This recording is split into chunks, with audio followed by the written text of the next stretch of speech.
Hi physio folks. ఈరోజు knee replacement గురించి మాట్లాడుకుందామండి. ఓకే, మనం కామన్గా ఎక్కడ పార్టీస్కి వెళ్ళినా పెద్దవాళ్ళు మీ దగ్గరికి వచ్చేసి బాబు నాకు ఇట్లా మోకాలు అరిగిపోయినాయి, నీ రీప్లేస్మెంట్ అన్నారు, నా వల్ల అస్సలు కాదు, నేను అస్సలు చేయించుకోను, మా ఫ్యామిలీస్లో ఫ్రెండ్స్లో ఎన్ని లక్షలు పెట్టినా కూడా సెట్ కాలేదు, సో నేను కూడా చేయించుకోను అని అంటారు వాళ్ళు. సో ఇలాంటి సిచ్యువేషన్ మీరు ఫేస్ చేసినప్పుడు ఏం చేస్తారు?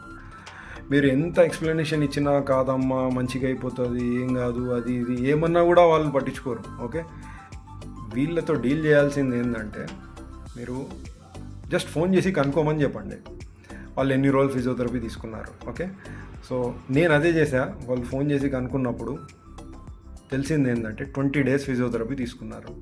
సో ఇక్కడ అర్థం చేసుకోవాల్సిన విషయం ఏంటంటే సర్జన్ డిశ్చార్జ్ అయ్యేటప్పుడు సీరియస్ నోట్తో చెప్పి ఉంటే వాళ్ళు రీహాబ్ తీసుకునే వాళ్ళు 2 months రీహాబ్. ఓకే, అది జరగలేదు కాబట్టి ఆ సర్జరీ అట్లా ఫెయిల్ అయింది. ఓకే, మీరు ఒక్క విషయం ఇక్కడ అర్థం చేసుకోండి, 6 to 9 lakhs పెట్టి వాళ్ళు సర్జరీ చేయించుకున్న వాళ్ళు 1 lakh పెట్టి ఫిజియోథెరపీ తీసుకోరండి?